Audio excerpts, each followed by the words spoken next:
Hello and welcome back to the Fast Performance Podcast. I'm Coach Liam. Today we have an awesome guest, Eric Weber. Eric is a strength conditioning coach at High Point University in North Carolina, working with men's lacrosse and women's volleyball. Me and Eric worked together at the University of Denver when I was an intern, and he was a graduate assistant, and we've maintained connections since then.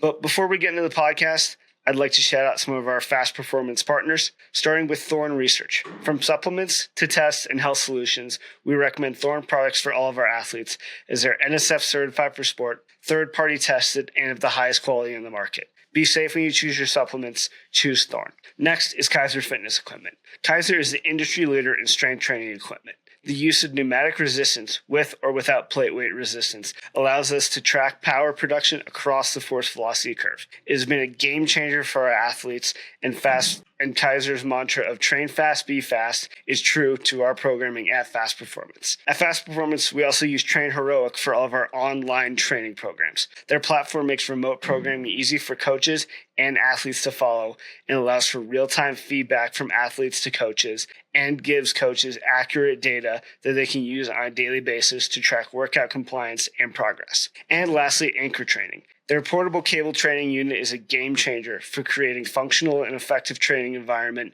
no matter where you are or what space you have. See our website listed in the show notes to learn more about how we use these products and for discount codes. Enjoy the show. Where my starting point is. Yeah. So when you're ready, he's ready. I'm literally just running in from practice right now. No, you're good. You're good, man. How you been, brother? What's up? Good. Not much. Just working. Trying to make a living. You? Working with mainly who? Private sector, mostly baseball, a little bit of soccer. So. Hell yeah, dude. I've been going down a big Cressy rabbit hole lately. Yeah. Just revisiting the great fellow Eric. All right. So we'll get going here. 2, 1. All right. Hello and welcome back to the Fast Performance Podcast. Today we have an awesome guest, Eric Weber. Eric is a strength and conditioning coach at High Point University in North Carolina, working with men's lacrosse and women's volleyball. Is that right? That is correct. Yes, sir. All right. Well, welcome on. Good to have you on the podcast. We'll start off quick here since I know your time is valuable. So just kind of give us a little insight into who you are, your journey to get to where you are right now at HPU. And yeah, floor is yours. Thanks for having me, Liam. Glad to be here. The short story is about halfway through college, COVID hit. I was a marketing finance major. I had always been interested in the training side of things, kind of any aspect of it, performance, hypertrophy, just general health, etc. COVID hit. I was sitting in a marketing internship, and at like 11 a.m., I had finished all my snacks already. And I was so bored. And the only thought going through my mind was like, I need a beer right now. I was like, wow, that is not a great sign. So that was actually kind of a tipping point for me. And I was like, yeah, I'm just gonna pursue this. Like, I don't know why I wouldn't pursue this. So from there, just kind of went all in. Started interning at the University of Dayton, worked with a good portion of their Olympic sports there. I got the chance as an intern to be the head strength and conditioning coach for their all-women's cheer team, which was awesome to get that experience as undergrad. Nice. I spent a little bit of time. I was personal training for those final 2 years through school. And then, internship experience, spent some time in Texas Christian University, working with Coach Dakin, and both baseball and football down there. Great experience. Finished up my senior year at Dayton, and then spent the past 2 years at the University of Denver doing a graduate assistantship there. Main teams there were I was head performance coach for men's and women's golf, Nordic ski, dive, and triathlon, and then a period with men's tennis as well, but assisted with all Olympic sports. Just great exposure there to all different kinds of coaches, all different kinds of athletes. And then here we are now in beautiful High Point, North Carolina. And got here last spring. And yeah, currently I'm the head strength and conditioning coach for women's volleyball and men's lacrosse here as we are about to get into regular season with the men's. So it's like to get going. Nice. Taking that from Moss right there with the lax and volleyball, huh? The exact same setup, yeah. Nice. Yeah, so me and Eric, we met at the University of Denver. I was an intern. He was one of the graduate assistant fellows there. So that's kind of how we got connected, worked a lot with hockey together, helping out the big man over there, Matt Shaw. And then from there, kind of obviously went our separate ways, but it's good to see the path that you've been on, my friend. Well, we both know how tough that getting that first official job can be. So kudos to you. Appreciate that. Yeah. So kind of looking through like a day-to-day approach for you, what does a typical day look like for you? Let's say let's just say like in season versus off season. What does that look like for you? Sure. Yeah, right now I'm kind of in a hybrid. Women's volleyball finished up, so we're in like our Super Bowl period of training right now with them. Like I get them 4.5, 5 hours a week for 4 sessions, and men's lacrosse is just entering into in season, so kind of flip flopping. Both of my teams, volleyball and lacrosse, they'll train 4 days a week. Volleyball in season trains 4 days a week, which is phenomenal. So we got to get the microdosing approach with them, just quick in and out. Not always hour sessions, of course. And then men's lacrosse in season. Right now, I'll have those guys training twice a week for high minute guys, and then more developmental guys or guys not seeing as much of the field. They're getting in 3, sometimes 4 lifts a week, as well as additional conditioning with them. So yeah, that's kind of the breakdown. Volleyball year round, 4 times a week is awesome. Both head coaches that I work with, Coach Crawley and Coach Meek, are very much invested in the performance side of things. Which is absolutely huge. You know, you can be the greatest coach in the world, but if you don't have a head coach who really does value it, it makes your job definitely a lot harder in this in the college sector. So, yeah, that's kind of the lowdown. Nice. Yeah, no, definitely. I think it's definitely important to just have that connection with your sport coaches. Even like on the private side here, I don't have much of that. But you still get that with like, you know, kid comes in like with an injury or, you know, parent comes in like asking questions. So you still get a form of that. So it's definitely always nice to have someone in your corner and backing you up with your training there. How would you describe like your philosophy, number one? And then how has it shifted? Obviously, you know, 2 different sports, it might differ a little bit between them, but kind of what's your bread and butter, and have you seen that change over the trajectory of your career? Yeah, dude, I found my first cheer program the other day at the University of Dayton, like my first ever semester with them, and it's pretty wild looking back on then to now. Yeah, overall, my philosophy I would say is like overarching in nerd speak. It's a concurrent vertical integration. So training all qualities all the time, emphasizing others more so in different periods of the year. Example, right now with volleyball, we're in like a 1x20 and 1x15 phase. Twice a week we're hitting those lifts. The other day we're hitting heavy centrics, and then today we just hit literally just like an aerobic circuit. So right now is just building work capacity with them. Like that would be the main priority. We're still hitting plyos, we're still training speed, but the main priority right now is building work capacity and frankly just teaching the girls how to like train hard. Yeah. Which it sounds funny saying that, but it is a skill to train hard. And something like a 1x20, I think, is a great way of teaching somebody to hit sets near failure.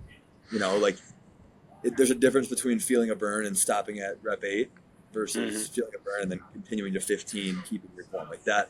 I think teaching people how to train with intensity is really valuable. But yeah, philosophy-wise, concurrent vertical integration. So always training all qualities. certain times a year, like off season, for example, with lacrosse, we'll be able to hit more dedicated sprint sessions, max velocity work. Whereas in season, it's more so being built in at the end of warm-ups a couple times a week, and or in certain drills where guys might be hitting top end speed. So whereas something like strength and power, like loaded jumps and heavy lunges, is something that's more accessible in season to training with those guys. So yeah, overarching is keeping all qualities involved, but just prioritizing certain qualities at different points in the year. Yeah, no, I think that's awesome. Yeah, definitely. I think that's something that people don't think of a lot. Is they think in season or off season are going to be two very different programs, and they're honestly not from an exercise selection perspective, at least in my opinion. With a lot of my guys, we're going to do similar movement patterns no matter what time of year we are, no matter what we're doing.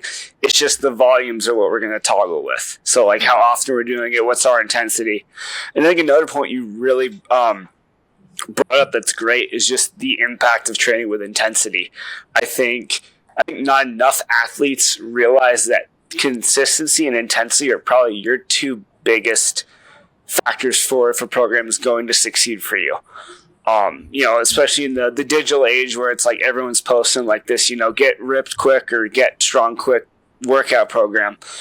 But really it's the guys are able to, or guys or gals that are able to go in day after day and hit it with the same level of focus and the same level of mindset. No matter what they're doing, could be speed, power, strength, mobility, but having that focus and that drive, I think, is what ultimately makes the progress come. 100%, man. As long as intensity is there, I almost something that I'm second guessing myself on right now is how low I have volume for these lacrosse guys right now. We're hitting 2 to 3 sets, mostly 3 sets, each session. But I'll give them a deload week every couple of weeks. And it's some may say, oh, you're under training them, but man, as long as intensity's high, and you hit a couple warm up sets, and you hit 2 or 3 sets of a heavy lunge or whatever, a heavy press, a couple of 6 to 8 heavy pull ups, it's pretty wild what the current research is saying when it comes to maintaining strength, muscle, and power. So long as intensity is high, it doesn't need to be crazy high volume. It really doesn't. Yeah, I mean, I think that's. Yeah, especially in season, quick and dirty. Get in, bang some weights around, move fast, get out. Your job's to perform on the field, and so you don't. I'll question myself that too as I'm writing kind of my preseason stuff from my baseball guys. It's man, am I giving them enough? Are they gonna get after it? But then it's when it comes to in season and preseason, your job. The money's not made in the weight room. The money's made on the field. So that's kind of how I think of it. But I definitely, same way. I'm am I doing too much? Am I doing too little? I think a lot of times you got to kind of ride it out. And they'll tell you. I mean, you'll be able to see it pretty quickly if it's working or not. But yeah, I mean, I think that's a big thing too. So kind of going off of that, what are some similarities and differences would you say between the two sports? Obviously, let's take it through scope of off season. You've got them as much as you kind of want to have them, and you're able to really get after it. What's the similarities? What's your differences? Is there that much of a difference? So what's your thoughts there? Yeah, I mean, 2 rotational sports. So really, a lot of our accessory work can overlap.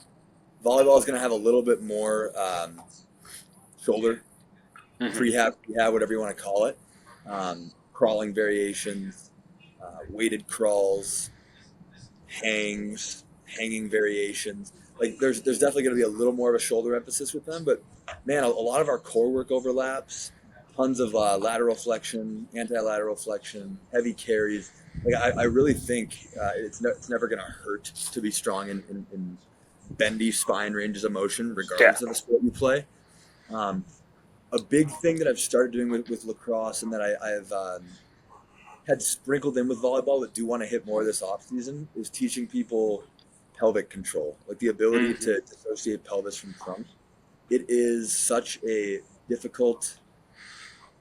It's a difficult thing to coach. It's a challenge. It's a really difficult thing to coach, and it's not like I feel like a tool getting this nerdy with an answer. But yeah, okay, the big rocks remain the same. Like we're gonna squat or lunge heavy. We're gonna hinge our hips. We're gonna jump loaded, unloaded. We're gonna do pressing variations. We're gonna do pulling variations.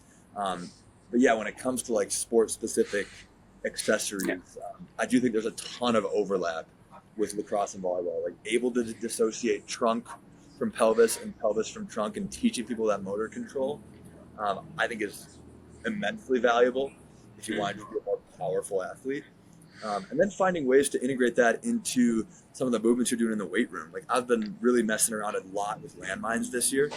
Like Landmine University, I saw his son speak this summer, and started toying around with some of his like kind of coil type presses. And I've just noticed, to use an overused term, like the buy-in on movements like that is great. You know, like when it's like an athletic feeling movement, you get great intent. And when the bar starts stiffing, you get really good intent. And I think that's what matters most at the end of the day is like, can you find ways to get your athletes to work hard? I think that is like the number one job of a coach.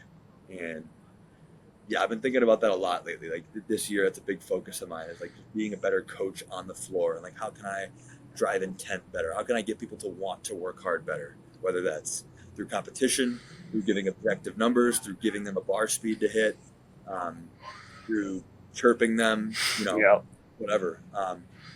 But yeah, I got a little off track there, but there's a ton of overlap. The main variations are just some of the accessory work that we'll do. Yeah, I mean, I think you bring up an awesome point where like the big rocks are the same, right? No matter like if I'm doing my baseball group or my soccer group, or you know, if we're working like lacrosse, hockey, volleyball, whatever it is, like most of the base stuff's going to stay the same. My accessories are going to be where I, like for my overhead athletes, like I'm putting a little more shoulder care in there, a little more arm care for my baseball guys. But then it's like, you know, outside of that, the main things are the same. And I think people that are more novice in strength conditioning don't always get that. I think it's really easy to be like, oh, this is like a sport specific, and it's really not that involved, I don't think. To go off on a little tangent of my own there. But dude, yeah, I heard it put really well. He's like, you get bored of your program before your athletes do. Yeah. Like you think you need to keep it interesting for them because you're the one writing the program. Yeah. You're the one agonizing over the details of the program. But it's like, no, really, they've just front foot elevated reverse lunge for the past 3 weeks. It's only been 3 weeks. Yeah. You can do another 3-week phase of that, you know? Exactly. Maybe like change the tempo or something. But yeah, it really doesn't. You don't need to get fancy. And one thing I'll add is like energy systems wise with lacrosse, the biggest difference between the two sports that I have is energy systems wise, there has to be more aerobic development for lacrosse. So that's going to include things like tempo runs in the fall, density circuits. I was just talking to one of our track and field coaches, the distance coach. Here at High Point, we have a freaking awesome track and field staff, and I was just picking his brain the other day. We met for like an hour or so, and he was giving me tons of ideas on how to build like a great aerobic base for my lax guys without just going for jogs. So lots of like circuit ideas or track workouts of like 20-second bursts followed by rest periods, so we can keep like quality high.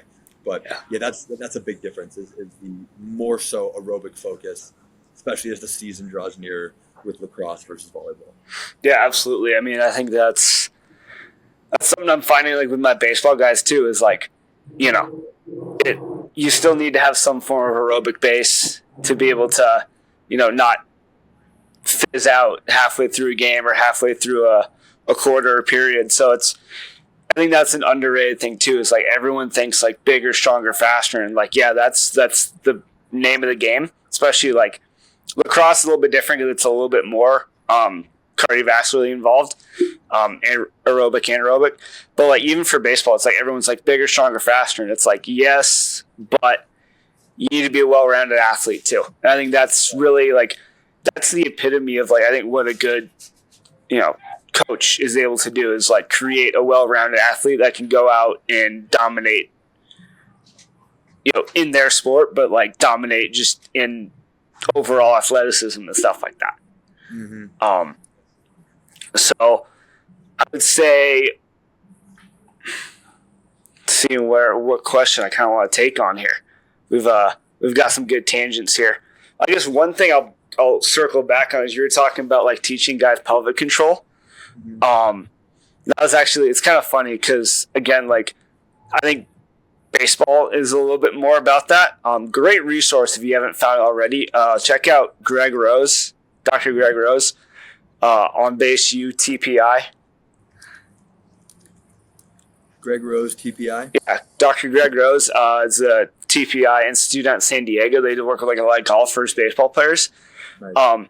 And so, I mean, that's one of the biggest things. Like when you talk about like improving your rotational power, whether it be a lacrosse shot, baseball swing, pitch, volleyball hit, like to be able to control your pelvis to where it plugs into your core, carries that energy up. I think definitely it's kind of like a little mini cheat code in a sense, because if you can't, and we'll get high school guys all the time where we'll take them through movement assessment and it's like, okay, yeah, you don't have a lot of control of your pelvis. We need to work on that because it's the conduit from the bottom to the up. So a little tangent there, but definitely go check him out. His work is awesome with all that. I'm definitely gonna check that guy out, dude. And just to continue on that, so I've been through a full season with volleyball. I've been through a full off season with lacrosse, and I'm already thinking about like what I'm gonna change, what I'm gonna do differently next year just to improve. And like in this meeting with the track and field coach the other day, I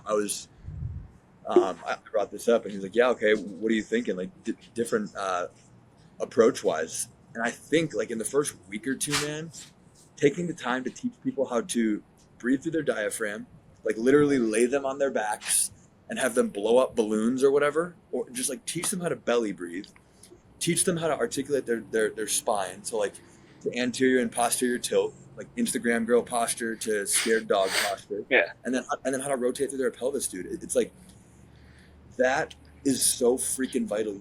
You see it. You see it in everything. Like a half kneeling landmine press. You'll see people get into their low back, Mm-hmm. and you'll see it when they're Romanian deadlifting. It's pelvic control is everything. If you can maintain that, risk of injury way down. If you can do it under fatigue, risk of injury way down. And it's so vital, and it's difficult to teach, but it's also really difficult to sell that to an 18-year-old girl. Like, hey, you really want to dial in your pelvic motor control, Cassandra. It's like, no, she doesn't actually care. But how can you sell it to them? And that's the other thing that I'm working on is like, how can I communicate this effectively so people want to learn how to control their pelvis? They want to learn how to rotate their spine. Yeah. Well, and I think it's kind of funny you bring that up because like I'll have that like with my like obviously work with like more like kind of youth and high school baseball guys this time of year especially, and it's kind of funny because like they've got 1,000,001 other different things that they're worried about. Like how do you teach them to do that stuff? Almost it's subconscious for them. Like they don't even realize they're doing it. Like it's kind of funny. We were talking about like how like you're the one agonizing over your own program, and it's kind of funny because like I'll have a kid come in and they'll be like ask me to do a movement. It's like, bro, you did this movement flawlessly last week, 2 weeks ago. Yeah. And so it's always funny to me how quickly that they can forget. How quickly that they can, and it's kind of like, okay, like, do I really need to be, that obsessive over being repetitive in my programming or repetitive in my work? Because, the more volume on it, probably the better. The better it's going to stick. So it's always kind of funny working with those athletes. And like, obviously we've seen it, like you get like the college freshman, totally different than like your college senior. Gosh, yeah. It's insane, both from like just a physical and like a mental approach standpoint. Mm-hmm. And so I think a real trick is like figuring out like how do you. I think what makes you a better. It's always fun to work with the high end athletes, but I think what makes you a better coach is working with those more inexperienced athletes, because you have to boil things down and be like, how can I make this as simple and effective as possible that they're going to understand it. Yeah. So, Yes. and I mean, that even happens in the college setting too. 100%. So we kind of brushed over it a little bit, but how do you really work to collaborate with like your sport coaches? Obviously, I know you said you have really good support of theirs. Like, was that just something that like right off the bat you kind of committed to of like, hey, I'm going to win them over, or was that more of like going in, they already had your backs? Dude, both from the beginning very much just bought into the value of training, which has just been phenomenal. Coach Meek with volleyball, he kind of has a system that he did with his previous guy that we've kind of carried on as a plus, a zero, and a minus day. So if we're training 4 days a week in season, that's a period of development for us. Yeah. Like we are, especially in conference play, we're in the Big South, and we win the Big South most years. So it's not like we're going to be like, oh, we really got to be, prime for this game versus Radford. It's like, no, we're going to beat them 3-0. So no, like let's train hard that week. And he's like very clear about that. So we'll get a plus day, like a heavy stimulus day, maybe another plus day the day following, or a 0 day, which is kind of neutral, or a minus day, which is more rejuvenation based. Mm-hmm. That's kind of our system with it. As far as like communication with them, we'll track jumps in practice. It's a really simple system. It just tracks average jump height, it tracks max jump height, and it tracks total quantity of jumps. So you can just very easily look at the iPad sitting on the bench during practice and, hey, Christina's hit 47 jumps today, and the average is pretty high. We can probably pull her out here or like take her out of this drill. That's been really valuable. More so the sport coaches are monitoring that. And then what I'll do is force plate the girls twice a week in season. So Mondays coming off the weekend, and then day before game day, we will test that day as well. And that's just seeing trends in season, seeing any big asymmetries, and also just getting like a qualitative view. Like, wow, you jumped like shit today. Are you just crazy sore? She's like, yeah. And then I'll let Coach Meek know, hey, Allie's a little banged up today, just a heads up. And he will do what he will with that information. As far as lacrosse goes, every day, 9 a.m., we will have a full staff meeting where we'll go over injury reports, any updates with the hurt guys, strength and conditioning updates, like what we're hitting that day, and then we'll go right into practice planning. And we're going to start working with polars and VX, so like heart rate and GPS. A little delay on that right now, but hopefully next year we'll be getting into that. So we'll be able to match certain drills with intensities to know like, hey, we're hitting a high day or we're hitting a low day today. But right now, yeah, practice planning. And generally speaking, like Tuesday will be our heaviest practice of the week. Wednesday will be kind of a moderate. Thursday, kind of similar, like today, pretty moderate. Tomorrow, just a walkthrough coming into game days. But yeah, kind of a similar structure to volleyball in that, yes, communicating with them. We'll see readiness through jump testing for volleyball. And then with lacrosse, we also do some qualitative testing called Fit for 90. So each day the guys will fill out before 9 a.m. a qualitative questionnaire: soreness, mood, sleep. Those are the main ones. Mm-hmm. It's a couple, very simple questionnaire. It takes about 40 seconds. We get to see anybody who's down big from yesterday or up big from yesterday. We get to see soreness, if there's any big trends. So now we know, okay, yeah, Monday we did this set of drills and the guys are crushed on Tuesday. We know, okay, that's a good high day. So yeah, those are kind of the ways that we go about communicating with each other, and planning practices and workloads and things of that nature. But That sounds awesome. For those who are listening, that kind of know in college and even pro strength conditioning, it's not always like that. Sometimes it can be an uphill battle. So it's really kind of awesome to kind of hear that you have that like that say in that pull, because it not always that way, especially at certain schools. So I think it's really awesome. You kind of went into like talking about like some of the things you do with like force plating or jump counts or whatnot. Is that kind of the like the main technology you guys have? As far as like, I know you're talking about like you're working on like the GPS and the polar, but kind of what do you guys have and kind of how do you like to use it? Yeah, we'll have Hawkins force plates. We use those with volleyball. Lacrosse in the past has had VX and polar. Again, trying to reinstate that. But no, the biggest thing tech-wise that we'll use with the Lax guys are just the qualitative assessments, which honestly I think are so valuable. It's pretty wild. Are you familiar with Joel Jameson? I'm not now. So he's like a conditioning guy. Great read for anybody listening with Ultimate MMA Conditioning. Like it just goes into, it's like his Bible of conditioning. It's phenomenal. So I've gotten his Morpheus training system, which is a heart rate monitor, and it gives you heart rate zones to be hitting and like how many minutes of those heart rate zones to be hitting each week. That's what I'm going to be hitting after this actually. Nice. And it is every morning you wake up and you can throw on your HRV strap and it tests your HRV and it's very, very accurate. And the reason I bring this up is how dead on in most cases just your instincts and qualitative feedback are for how you feel. Yeah. So I have an Aura ring, right? And yesterday I woke up and my Aura sleep score was like a 90. My readiness was like a 93, like crushed it on the Aura, right? But I throw my Morpheus thing on. I sit still for 2.5 minutes and my HRV is down. And I felt it that morning. I was like, yeah, I just don't feel great. My Aura says it's great, but I just don't feel great. And the HRV, lo and behold, was down with like kind of that intuitive feeling of like, oh, I feel kind of gassed. Yeah. I'm like a little bit under the weather today, actually. Like today as well still. The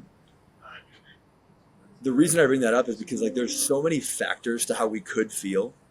That, like if we had a high day in practice yesterday, but we had great news at home, we ate great anti-inflammatory foods, and we got 9 hours of sleep, like we're going to recover just fine, But if we do, like if anything is off, like if I am in 2 stressful conversations that day and I eat a cheeseburger and a ice cream cone for dinner, it's going to throw a ton of stuff off. Yeah. And yeah, I just thought it was fascinating. My HRV was extremely low yesterday, even though my Aura said it was great. And I'm convinced it was because I hit 4 max effort sprints cold in warm up with the guys. I put a new reactionary drill in at the end of it, and there was a guy who didn't have a partner. So I jumped in, hit 4 max accelerations in the span of like 2 minutes. And dude, as I was doing it, I was like, this is not going to end well. And I wake up the next day, and that just freaked my nervous system out. Yeah. It was wild, just all, and the HRV data didn't lie, but it was all just like my qualitative feeling. Yeah. So long story long, qualitative assessments I think are extremely valuable. Yeah, no, absolutely. Definitely been there myself, hopping in with a drill, and then as I'm doing, I'm like, this is not a good idea. This is not going to go well. But, you got to do what you got to do sometimes. I think it's actually really interesting you kind of bring up the HRV strap versus like the Aura ring. Something I was talking with one of our other strength coaches here, JC, John Cole, he's a cardiovascular nut to say the least. But we were talking about that, how like even like your whoops, your auras, like they can only do so much because they're more distal, right? So like they're distal to your heart. It's the same thing as like we were talking about in the context of like I'm trying to be a little more in shape and do a little more cardio work. So we were talking about like how to track that, like what zones I'm in. And he was like adamant. He's like, get a heart rate strap, get one of those, because while your whoop might say one thing, the heart rate strap might say a completely different thing. So I kind of it was a nice little tie in there of like those things are all great. Like I love my Whoop strap. I'm sure you love your Aura. There's 100 other products out there. They are great. They kind of keep you more like conscious of what your daily decisions are, I think. But something as simple as just like going in, like as a coach, you see the group walking in the room, like you can pick out like, okay, who's dragging, who's jumping around and amped up. Like, okay, like that guy's probably going to be feeling pretty good versus the one that's dragging in there with their hoodie up. It's like, okay, what's going on here? How are we going to make this work today? So I think it's there's multiple ways to go about it. Like I think all the technology is great, but like you said, the like questionnaires and just like using your eye are very powerful scopes to be able to see things through. Yes, absolutely. Yeah. So kind of changing going back to more of like talking about like your programming and kind of what your philosophies are. What would you say is the biggest misconception about collegiate strength conditioning? Like, what would you say is your like pet peeve? What's a rant that I have about collegiate strength and conditioning? Man, I think, and we'll say Olympic strength conditioning, because football strength conditioning is a different world in and of its own there. So we'll say Olympic. I think this trend is dying, but the whole scared fear around training in season. I'm sure every head coach has a story of like their athletes getting effed up by a dumb strength coach. But I hope that generation is kind of gone, and I think the new generation like us, we can kind of be able to. I just think people in general are, on average, more educated about the value of training year round, and to think that the in-season period is when you shouldn't still be hitting like intense efforts. I think that is silly and not something that I struggle with, thankfully, with my coaches here at High Point. But that's definitely a big one. And then when it comes to strength and conditioning, I think warm-ups, man. I think you can do so much more with warm-ups than have like a set 12 moves that your guys do. Like it does vary with the culture of sport that you have. Like with volleyball, we have never done the same warm-up. That's a lie. We've done the same warm-up a couple of times, but rarely do we do the same warm-up. It's always some form of locomotion or jump rope or something to get their heart rate up, get some extensive plyos in. There's always going to be some active mobility. There's always going to be some sort of potentiating movement, like skips for height or whatever, skips for distance, work up to hopping, bounding, and then some days it'll finish with some competing. Like I think there's so many ways to ramp up somebody's nervous system as opposed to just ankle mobility, knee stability, hip mobility, lumbar stability, thoracic cows. Like, yes, all that stuff's great, and I've thrown it in before, but it does not need to be the same every single day. There are so many ways that you can prepare somebody to train. I think that's something going back to what we were talking about as far as like being like kind of a little I guess obsessive about like how often you're programming stuff. Warm-ups is one thing where I'm like, I don't want to make it too mundane because then they're just going to Cadillac through it. They're just going to, kind of just go through the motions and probably not get as prepped as they need to be. And so I definitely I think it's like having multiple tricks up your sleeve. And it's something like I'll see something on Instagram. I'll be like, I'm adding that in my next warm up. Mm-hmm. Like that's awesome. I think it's man. Yeah, I think it's but yeah, I mean, going back to your kind of first misconception, I do definitely agree. I think in season training, like I guess the thought process back in the day is you don't want to get sore, but it's like if you're doing your in season training right, you guys aren't going to get sore. It'll be on a day paired with a hard practice. Yeah, so like exactly. Monday is going to be a really hard practice day. and we're going to crush a lift afterwards. Yeah. Like Monday right now, we're hitting front foot elevated reverse lunges and RDLs. Like those are our two main movements. Like after an hour and a half hard practice, yeah, they're going to be crushed that day. But like that's how you maintain a capacity. Exactly. And that's 5 days out from a game. Yeah. You know, that's the thing is like, I think, I obviously learned this a good bit at DU with the internship. I'm sure you learned it from your internships at DU. It's like talking about like the residuals, right? Like your speed power is your first to go, but you still need to maintain that, strength base. And then on the far end conditioning is like, I don't need to necessarily worry a ton about conditioning in season because they're practicing. That's their conditioning. And I think that's actually kind of funny because a lot of coaches will, a team that's maybe struggling during the season, the old school thought is immediately conditioning. Like hit them with 5 a.m. conditioning runs to get them tougher. And it's like, I agree with you. I think fortunately, that's kind of fizzling out, but it's like seeing that, it's like, man, no wonder like guys are getting hurt. Like it's kind of funny because the thing that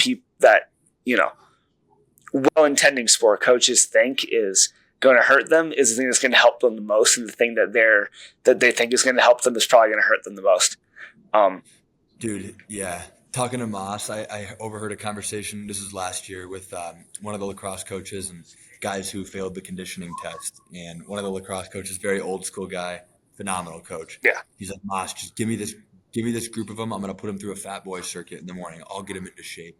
And Moss is like, he like kind of laughs and he's like, I have no doubt that you'll get them into shape, coach. And then he kind of continued. And essentially after the conversation, Moss handled it well. Yeah, but always does. Afterwards, Moss was talking to me. He's like, yeah, like I'm sure they'll get in shape, but like at what cost? Yeah. And that's essentially how he communicated it to the coach. And yeah, they obviously trust Moss there, but it was just funny because you can get a guy into shape just with a ton of like work and just have him insanely fatigued and not performing, but he'll be quote unquote in shape. Yeah. Well, it's like, what does that mean? Like in shape? It's like, what means it looks good? All I care about is if you can perform on the field. Yeah. Like, I mean, obviously I think like, volleyball, lacrosse, like, soccer, like those sports are a little bit different where like there's a body type for it. Baseball, it's like you see pictures all the time of like pitchers that are just like not in shape and they're the best in the world. It's so it's like the whole concept of like you have to be in shape, I think is I think it's overplayed, right? Like, yeah, I mean, you see the guys that are like obviously like really physically fit and yeah, they can usually perform, but it's not an end all be all. It's so I always find that very interesting. Have you seen that Sports Illustrated graphic with like all the different Olympians and pictures of them in boxers? I have not, no. It's fascinating. It's like all the different sports body types. There's like wrestlers, basketball players, soccer, beach volleyball, pole vaulters. And dude, there's like maybe 20% of those athletes like would look good at the beach. Yeah. It's crazy. Like the shape of a sport, you don't need to be a freaking jacked and tan pitcher. Like you can have, it might even help you to have a little fluff on board, like probably you're going to be in a lower cortisol state with a little more fluff on board. Like there's so many, you don't need to be shredded or quote unquote in shape to be in like able to perform, Yeah.